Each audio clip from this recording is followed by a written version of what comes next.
अष्टमी व्रत कथा। यह व्रत कार्तिक कृष्ण पक्ष की अष्टमी को किया जाता है। जिस वार की दीपावली होती है, अहोई आठे भी उसी वार की पड़ती है। इस व्रत को संतानवती स्त्रियां ही करती है। बच्चों की माँ दिन भर व्रत रखे सायंकाल दीवार पर अष्टकोष्ठक की अहोई की पुतली रंग भरकर बनाए। उस पुतली के पास सेई स्याओ या सेई के बच्चों का चित्र भी बनाए या छपा हुआ कैलेंडर भी आप ला सकती हैं। उसका पूजन कर सूर्यास्त के बाद अर्थात तारे निकल आने पर अहोई माता की पूजा करके पहले पृथ्वी को पवित्र करके चौक पूरकर एक लोटा जल भरकर एक पटरे पर कलश की भांति रखकर पूजा करें। अहोई माता का पूजन करके माताएं कहानी सुने। पूजा के लिए माताएं पहले से एक चांदी की अहोई बनवाए या जिसे स्याओ भी कहते हैं। उसमें चांदी के 2 दाने जिस प्रकार गले में पहने हार में पैंडल में लगे होते हैं, उसी की भांति चांदी की अहोई ढलवा ले। डोरे में चांदी के दाने डलवा ले। फिर रोली चावल दूध व भात से अहोई पूजा करे। जल से भरे लोटे पर सतिया बना ले। एक कटोरी में हलवा रुपया बयाना निकाल कर रख दे और 7 दाने गेहूं के लेकर कहानी सुने। कहानी सुनने के बाद अहोई स्याओ की माला गले में पहन ले। जो बयाना निकाल कर रखा था उसे सासू जी के पांव लगाकर आदर पूर्वक सौंप दे।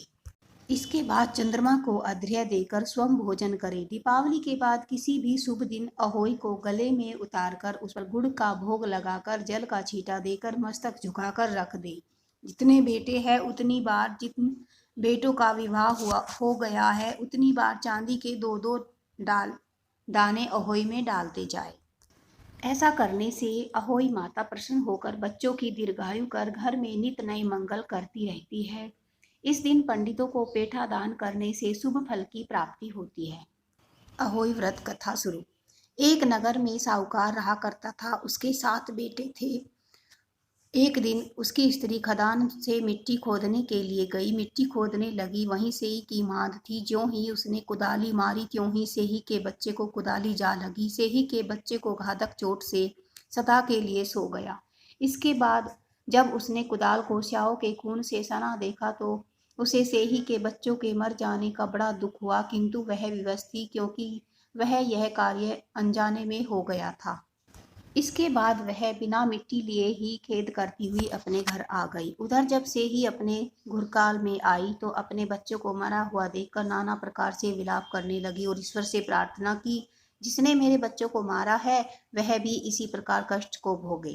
तत्पश्चात से ही के श्राप से सेठानी के 7 लड़के 1 साल के अंदर एक के बाद एक समाप्त हो गए अर्थात मर गए। इस प्रकार अपने बच्चों को असमय काल के मुंह में समाये जाने पर सेठ सेठानी इतने दुखी हो गए कि उन्होंने तीर्थ पर जाकर अपने प्राण गंवा देना ही उचित समझा।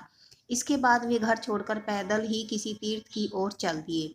खाने पीने की सुध न रही न ही इस ओर उन्होंने कोई ध्यान आदि दिया। जब तक उसमें कुछ भी शक्ति थी, साहस रहा, तब तक वे चलते ही रहे और जब वे पूर्णतया अशक्त हो गए, अंत में मूर्छित होकर गिर पड़े। उनकी ऐसी दशा देखकर भगवान करुणा सागर ने उनकी मृत्यु से बचाने के लिए उन्हें एक उपाय बताया और उसी समय आकाश में आकाशवाणी हुई, हे सेठ, तेरी सिठानी ने मिट्टी खोदते समय ध्यान न देकर सेही के बच्चों को मार दिया था। इस कारण तुम्हें अपने बच्चों का दुख देखना पड़ा। यदि अब पुनः घर जाकर तुम मन लगाकर गौ की सेवा करोगे तो अहोई माता अजक्ता देवी का विधि विधान से व्रत आरंभ कर प्राणियों पर दया रखने से स्वप्न में भी किसी को कष्ट नहीं दोगे तो तुम्हें भगवान की कृपा से पुनः संतान सुख प्राप्त होगा।